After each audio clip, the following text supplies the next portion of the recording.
கர்த்தருடைய நாமத்துக்கு ஸ்தோத்திரம்.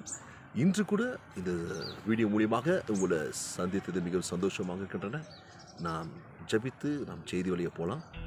அன்பின் தேவனே, மகாதேவனே, இறக்க உள்ள தேவனே, இந்த செய்தி அநேகருக்கு ஆசீர்வாதமாக மாறப்படட்டும் கர்த்தாவே. இது அநேகருக்கு கர்த்தாவே உருவாக்கட்டும், ஆவிக்குரிய ஜீவிதத்தில் மேலே வரட்டும். எல்லாவற்றும் கருத்தில் ஒப்புக்கொள்வோம். இயேசு நாமத்தினாலே வேண்டியோம் பிதாவே, ஆமென். Praise the Lord.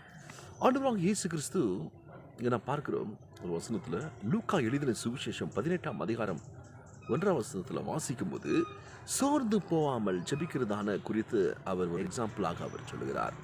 இங்கே நாம் பார்க்கிறோம், சோர்ந்து போகாமல் எப்பொழுதும் ஜெபிக்கிறதான ஒரு அனுபவத்தை அவர் சொல்லுகிறார். ஒரு பட்டணத்தில் ஒரு நியாயாதிபதி இருந்தான். அவன் தேவனுக்கு பயப்படாமலும் மனுஷரை மதியாமலும் இருந்தான் என்பதாக பார்க்கிறோம். மூன்றாவதாக பார்க்கிறோம், அந்த பட்டணத்தில் ஒரு விதவி இருந்தாள் என்பதாக பார்க்கிறோம். அவனிடத்தில் எப்பொழுதும் எனக்கு நியாயம் செய், என்னுடைய எதிராளிக்கு விரோதமாக நியாயம் செய், என்னை விடுவியும் என்பதாக கேட்டுக்கொண்டாள். நாலாவதாக பார்க்கிறோம், வெகு நாள் வரை அவனுக்கு மனதிலதான் இருந்தது என்பதாக பார்க்கிறோம். ஐந்தாவதாக நாங்கள் பார்க்கும்போது, இந்த விதவி எப்பொழுதும் என்னை தொந்தரவு செய்கிறபடியால் இவளுக்கு நான் நியாயம் செய்வேன் என்பதாக அவன் தீர்மானித்தான். கர்த்தர் சொன்னார், அந்த அநீதி உள்ள நியாயாதிபதி அவன் நியாயத்தை செய்வான் என்பதாக தீர்மானித்தான். அப்படியானால் நான் உங்களுக்கு இரவும் பகல் ஒரு மனுஷன் ஜெபிக்கும் போது நியாயம் செய்யாத இருப்பேனோ? சீக்கிரத்தில் நியாயத்தை செய்வேன் என்றார். தேவனுடைய பிள்ளையே, இன்று அநீதி உள்ள செய்தான தீர்மானத்தை நாம் பார்க்கிறோம். இரவும் பகலும் ஜெபிக்கும் போது, அவரை நோக்கி நாம் கூப்பிடும்போது அவர் நிச்சயமாக அதை செய்வார்.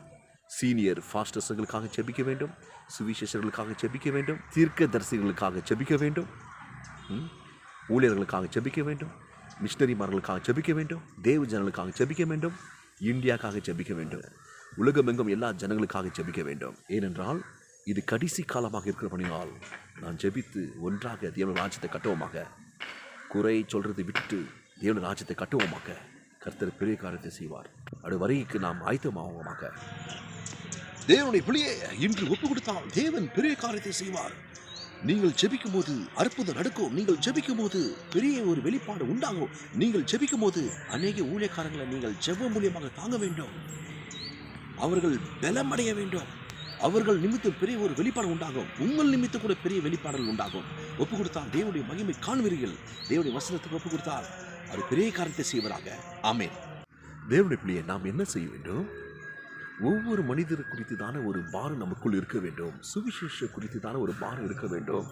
அவர்களுக்காக நாம் ஜெபிக்கும் போது, நாம் பெற்றதான ரட்சிப்பு அவர்களும் பெற வேண்டும் என்பதாக சீனியர் பாஸ்டர்களுக்காக ஜெபிக்கும் போது கர்த்தர் பெரிய காரியத்தை செய்வார். அவர்களை சுகத்த ஆரோக்கிய பலத்தை தந்து உயிரோடு அவர்களை இந்த உலகத்தில் வைக்க வேண்டும்.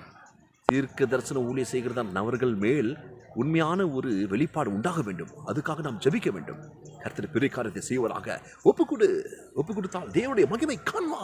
இப்பொழுதே பெரிய ஒரு வெளிப்பாடு நீங்கள் பெற்றுக்கொள்ளலாம். நீங்கள் ஜெபிக்கும் போது பெரிய வெளிப்பாடு பெற்றுக்கொள்ளலாம். உன்னதமான தேவன் நம்மோடு இருக்கிறார். பயம் வேண்டாம். கர்த்தர் ஆசீர்வதிப்பதாக. ஆமென்.